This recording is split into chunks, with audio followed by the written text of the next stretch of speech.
बताता रहा और अब फिर आला सरकार ने मैं 14.25 बरस की उम्र से यही बताता रहा और अब फिर यही अर्ज करता हूँ। क्या कि वहाबियों से दूर हो जाओ, देवबंदियों से दूर हो जाओ, राफिजियों, कादियानियों। यहाँ फरमाया आला सरकार, जिसको बारगाह रिसालत में अदना गुस्ताख पाओ, दूध से मक्खी की तरह निकाल कर फेंक दो। ये आला सरकार ने वसीयत फरमाई। तो अब ये क्या, इसको कहने के बाद क्या फरमाते हैं, मैं 14.25 बरस की उम्र से यही बताता रहा और अब फिर यही अर्ज करता हूँ। तो आला सरकार की किताबें भरी पड़ी हैं, नमाज, रोजा।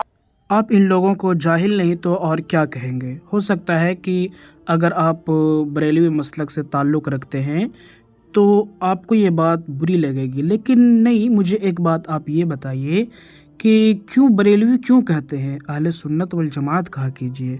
अगर आप ये कहते हैं कि हम सिर्फ निस्बत की वजह से कहते हैं तो ठीक है, निस्बती नाम रखे हैं, बहुत अच्छी बात है।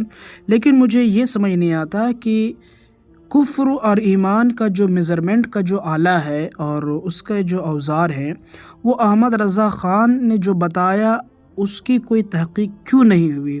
क्या अहमद रज़ा ख़ान ने ईमान और कुफ्र का ठेका ले लिया था? हरगिज़ नहीं।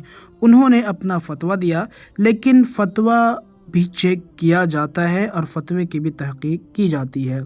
हमारे यहाँ पे यही है कि हम जो है इस चीज़ की तहक़ीक़ नहीं करते हैं।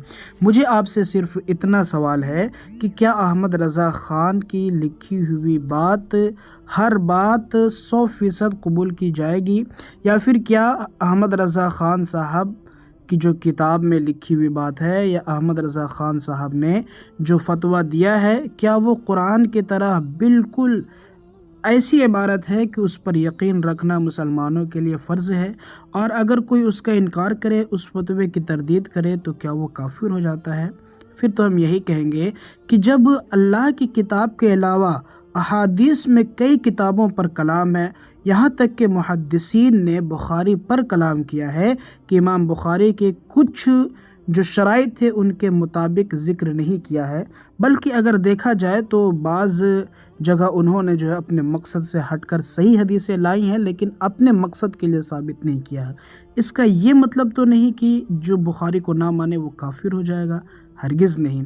बल्कि यहाँ पे असल ये देखना है कि अकायद को जो मानता है और अकायद में अगर किसी तरह की गड़बड़ी नहीं करता है तो वो मुसलमान है, और अगर अकायद में उसूल दीन में अगर किसी तरह की गड़बड़ी करता है, खुसूसन ऐसी चीज़ की गड़बड़ी करता है जिससे कुफ्र साबित होता है, तो फिर उस पे कुफ्र का फतवा लगता है।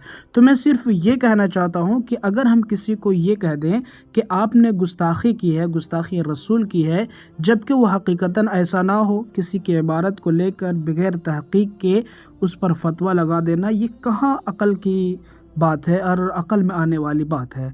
या फिर इमाम अहमद रज़ा ख़ान साहब ने अगर फतवा दे दिया तो उनके फतावे क्यों चेक नहीं किए गए? क्या सारे आलिम ये सोच लिए कि उन्होंने जो कह दिया वो हरफ़ आखिर है? नऊज़ बिल्लाहि मिन ज़ालिक। अच्छा, अगर मान लिया जाए कि इमाम अहमद रज़ा ख़ान के फतावे बिल्कुल 100% काबिल अमल हैं और उनको ना मानने वाले काफिर हैं, मुशरिक हैं, मुर्तद हैं, तो मुझे ये बतलाइए कि क्या बरेलवियों के अलावा भी कोई मुसलमान है इस ज़मीन पर, और अगर नहीं है तो इसका भी मुझे जवाब ज़रूर दें।